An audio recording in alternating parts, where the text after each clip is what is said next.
जरा सोचो, पूरे शहर की पुलिस एक आदमी के पीछे पड़ जाए, लेकिन वो नहीं जानते कि ये कोई आम आदमी नहीं है। कहानी की शुरुआत होती है जॉन रैम्बो नाम के एक आदमी से। वो अपने पुराने साथी डेलमार बेरी को ढूंढते हुए लेक के पास बने एक घर तक आ पहुंचा, लेकिन वहां जाकर उसे पता चला कि डेलमार तो 1 साल पहले ही कैंसर की वजह से चल बसा। युद्ध के दौरान वो काफी जहरीली गैसेस के संपर्क में आ गया था और बाद में थोड़े समय तक ही जिंदा रह पाया। ये सुनकर रैम्बो को बेहद बुरा लगा और उसने डेलमार की पत्नी को याद के तौर पर डेलमार की एक तस्वीर दी। इसके बाद वो खाने और रहने की जगह की तलाश में पैदल ही निकल पड़ा और चलते चलते होप नाम के एक शहर तक आ गया।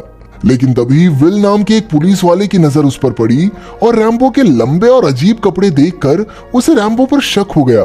फिर विल उसे अपनी गाड़ी में बैठाकर शहर के बाहर छोड़ आया, क्योंकि ऐसे संदिग्ध लोगों को शहर से दूर रखना ही उसका काम था।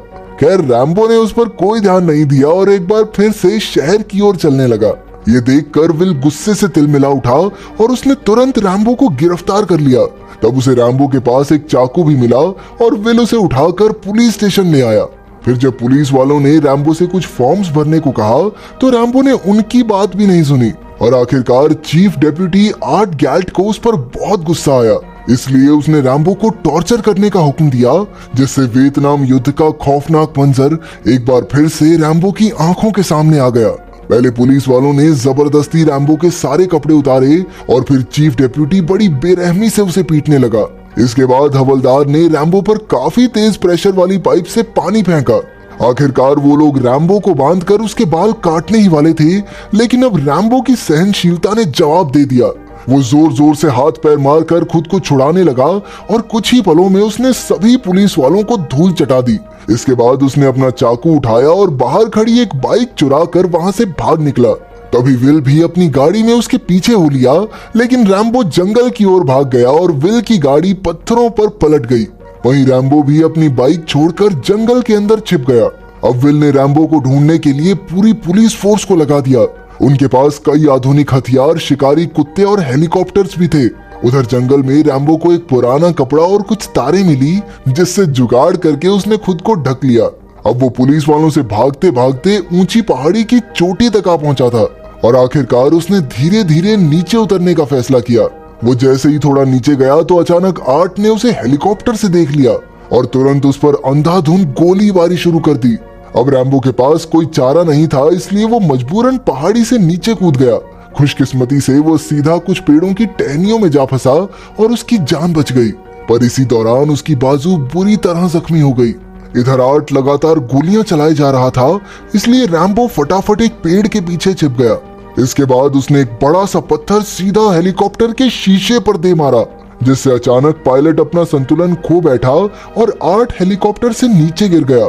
वो सीधा पहाड़ी के पत्थरों से जा टकराया और उसकी मौके पर ही मौत हो गई। ये सब देखकर रैम्बो ने अपने जख्म पर मरहम लगाई और खुद को पुलिस के हवाले करने का फैसला किया।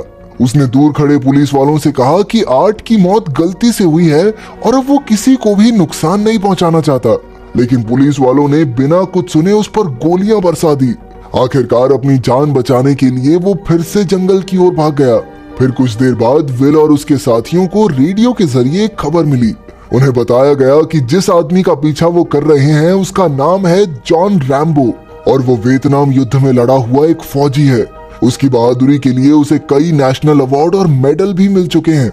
ये सुनकर कई पुलिस वाले काफी डर गए, लेकिन विल अब भी रैम्बो से बदला लेना चाहता था। इसके बाद विल अपनी टीम के साथ जंगल में आगे बढ़ने लगा, लेकिन उसके साथियों को डर था कि कहीं बाजी उल्टी ना पड़ जाए, वरना फिर उन्हें रैम्बो से बचकर भागना पड़ेगा। जल्द ही उनका ये डर असलियत में बदल गया, क्योंकि रैम्बो ने अपनी जंगली ट्रेनिंग से चारों ओर जाल फैला रखे थे। देखते ही देखते विल के सारे साथी रैम्बो के हत्थे चढ़ गए और आखिर में अब विल की बारी थी। जैसे ही विल ने एक कदम बढ़ाया, तभी अचानक अंधेरे से निकलकर रैम्बो ने उसकी गर्दन पर चाकू रख दिया। उसने विल से कहा भी कि मेरा पीछा छोड़ दो, वरना फिर जो होगा वो तुमने सपने में भी नहीं सोचा होगा। ये कहकर रैम्बो कुछ ही पलों में जंगल में गायब हो गया। वो अपने साथ एक पुलिस वाले का वॉकी टॉकी भी चुरा ले गया था। इसके बाद हम देखते हैं कि जंगल के आसपास पुलिस ने अपना अड्डा बना लिया था। जल्द ही रैम्बो को पकड़ने में विल की मदद करने के लिए स्टेट और नेशनल टीम भी वहां आ गई।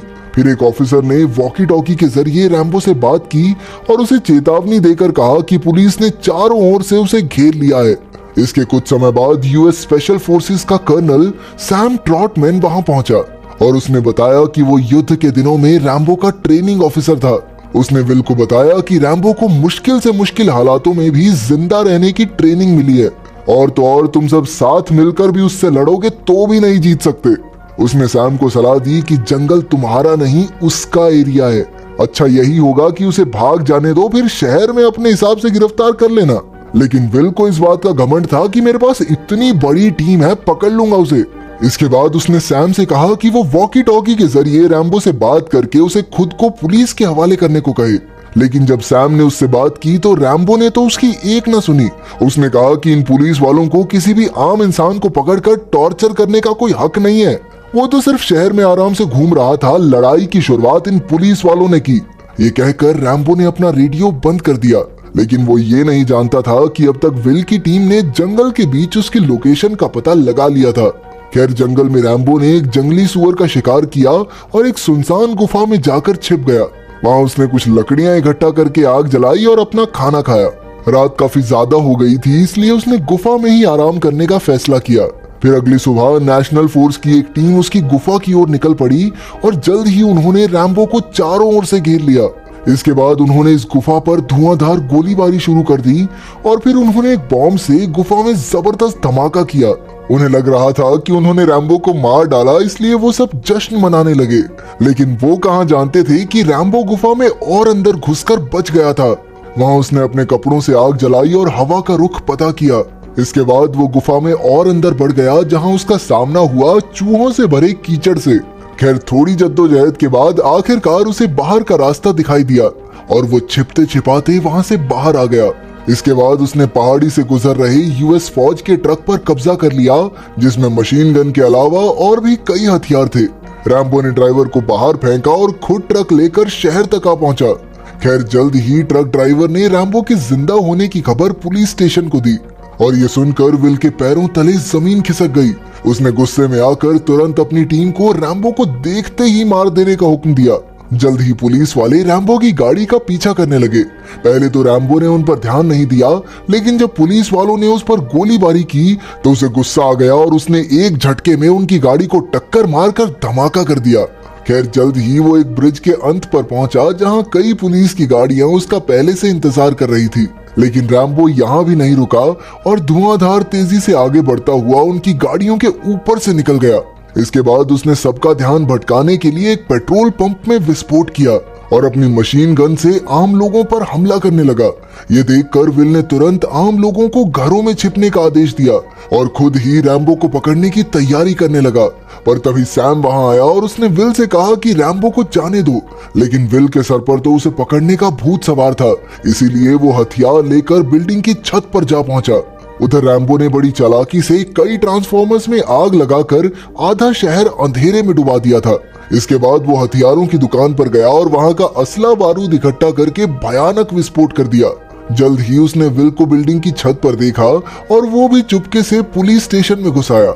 उसने नीचे से गोलीबारी शुरू की, जिसके जवाब में विल भी गोलियां चलाने लगा, लेकिन जल्द ही वो जख्मी हो गया और लुढ़क कर नीचे आ गिरा।